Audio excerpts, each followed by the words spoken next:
Jésus est venu sauver les hommes parce que les hommes sont à l'image de Jésus.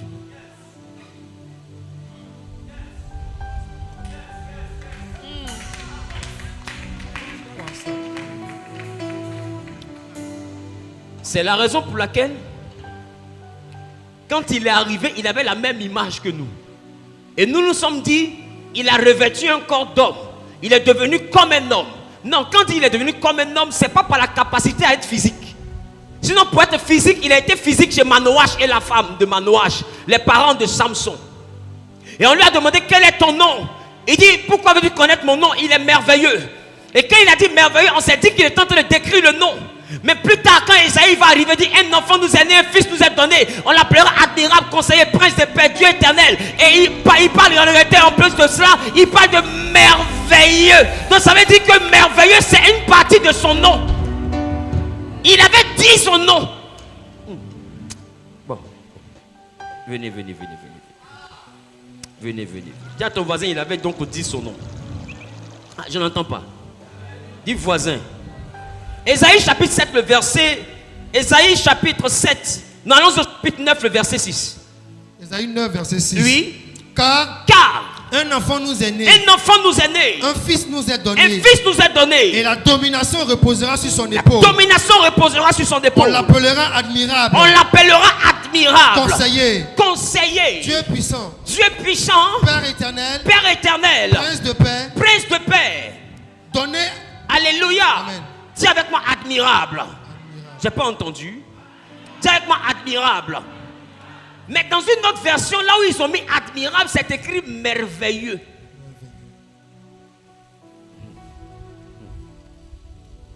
Dis avec moi admirable. Dis avec moi merveilleux. Merveilleux. Non, je n'entends pas. Dis avec moi merveilleux. Donc merveilleux est un pan de son nom. Dis avec moi, c'est un pan de son nom. Pasteur Jérémie, viens avec ton micro s'il te plaît. Ici nous sommes dans la définition hébraïque. Et lorsqu'on arrive sur admirable, qu'est-ce que ça dit en hébreu? Pelé. Ce qui signifie? Admirable, merveilleux. Manière étonnante. Admirable, merveilleux. Donc quand Esaïe dit on l'appellera admirable, il dit son nom sera admirable. Mais l'autre version dit son nom sera merveilleux. Donc quand Manoach demande quel est ton nom et qu'il répond pourquoi veux-tu connaître mon nom, il est merveilleux. En réalité il vient de donner son nom. Ah, yes. Ça veut dire que Manoach, ce qu'il appelait l'ange de l'Éternel, c'était la matérialisation de Jésus. Hey. Parce que plus tard, Esaïe va dire le Jésus que je vous annonce là, merveilleux fait partie de ces différents noms. Or, avant Esaïe, Manoach avait rencontré déjà quelqu'un qui a dit je m'appelle merveilleux.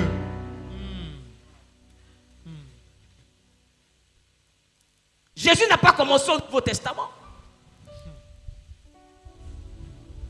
Et majoritairement, lorsqu'on parle de l'ange de l'Éternel, on parle également de ce qu'on appelle la théophanie. Et la théophanie, c'est la forme apparente de Dieu. La forme que Dieu prend pour apparaître. Mais est-ce que vous savez que la Bible dit que Jésus est l'image du Dieu invisible? C'est pourquoi quelqu'un lui a dit, montre-nous le Père. Il dit, mais depuis que tu me vois, tu me demandes encore le Père. Celui qui m'a vu a vu le Père. Pourquoi? Parce que le Père, quand il a rencontré Moïse, et on lui a demandé quel est ton nom, il dit je m'appelle Jésus. Mais quand l'ange est arrivé, on dit quel sera son nom, on dit Jésus. Mais pourquoi de Jésus on passe à Jésus? Parce qu'entre Jésus et puis Jésus, il y a le I qui disparaît. Or le I parle de invisible. Voilà pourquoi la Bible dit il est l'image visible du Dieu invisible. Quand le Dieu invisible devient visible, il devient Jésus. Mais quand il est invisible, il s'appelle Jésus. Jésus est la version visible du Dieu invisible. Yes. Voilà pourquoi il me dit comment tu me vois et tu demandes à voir le Père. Celui qui m'a vu a vu le Père.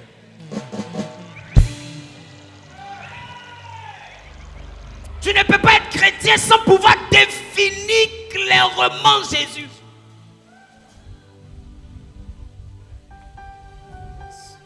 Ah, j'ai pas entendu. J'ai pas entendu. Amen. Allons-y, on va lire. Allons-y, on va lire. Ah, qui aime ça? Allons-y en Colossiens chapitre 1, le verset 15. Colossiens 1, 15. Oui. Il est l'image du Dieu invisible. Il est l'image du Dieu invisible. Ça veut dire que celui qui l'a vu vient de voir le Dieu qu'on n'arrive pas à voir. Donc ça veut dire clairement que celui que Moïse a rencontré,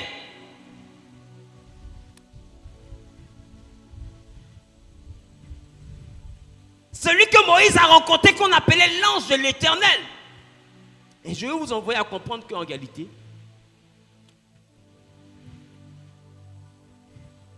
personne n'a jamais vu Dieu. Et c'est ce que Jésus a dit.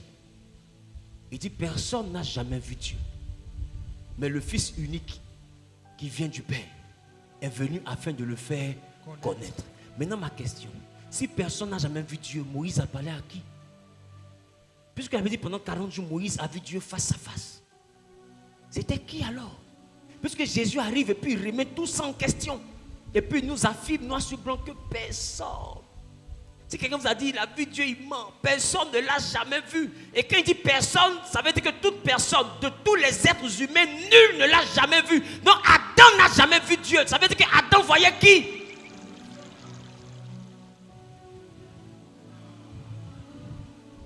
Qui venait donc dans le jardin? Puisque le Père n'a jamais été vu. Mais le Fils dit, le Fils unique qui vient du Père. Dites-moi, c'est le Fils qui vient. Il dit le Fils est venu pour faire connaître le Père. Sinon le Père, personne ne l'a jamais vu. C'est-à-dire qu'à chaque fois qu'on a vu quelqu'un qu'on a pensé que c'était le Père, c'est le Fils qui était venu. Ça veut dire que c'est Jésus qu'on a vu au jardin d'Éden. Ça veut dire que c'est Jésus qui a rendu visite à Abraham. Ça veut dire que c'est Jésus qui s'est battu avec Jacob. Ça veut dire que c'est Jésus qui a parlé à Isaac. Ça veut dire que c'est Jésus qui a rencontré Moïse. Ça veut dire que c'est Jésus qui a montré le rêve à Joseph. Ça veut dire que c'est Jésus qui était dans la forte lion de Daniel. Yes. C'est Jésus qui était dans la fournaise ardente de Shadrach, Meshach et d'Abed-Nego. Celui qui était là-bas, le 4e homme de la fournaise, Yes. c'est en réalité Jésus-Christ. Jésus. Yes. Parce que personne n'a jamais vu le Père. Yes. Mais le Fils unique qui vient du Père est venu afin de le faire. Connaître. J'ai pas entendu. Connaître. Non, j'ai pas entendu. J'ai pas entendu. Jean le chapitre 1, le verset 18. Ils vont comprendre. Personne n'a jamais vu Dieu. Personne n'a jamais vu Dieu. Le Fils unique Le Fils unique qui est dans le sein du Père qui est dans le sein du Père est celui qui l'a fait connaître. est celui qui l'a fait connaître. Yes. Ça veut dire que dans la Bible, il n'y a personne qui a vu Dieu. Si quelqu'un te dit que quelqu'un a vu Dieu, il faut dire mon ami, tu mens. C'est lui qui l'a vu là, c'est Jésus. Parce que Dieu, personne ne l'a jamais dit, ne l'a jamais vu. Et puis ce n'est pas un prophète qui dit, c'est Jésus lui-même qui affirme que tous ceux qui ont dit on a vu Dieu là, en réalité, ils ne savent pas ce qu'ils ont vu. Ils ont vu le Fils unique. Lui, il est dans le sein du Père. Et la Bible dit, ce Fils unique là, Dieu il a tant aimé le monde qu'il a donné ce Fils. Donc ce Fils unique là est venu sur la terre et on l'a vu. Ça veut dire qu'en réalité, c'était lui. Voilà pourquoi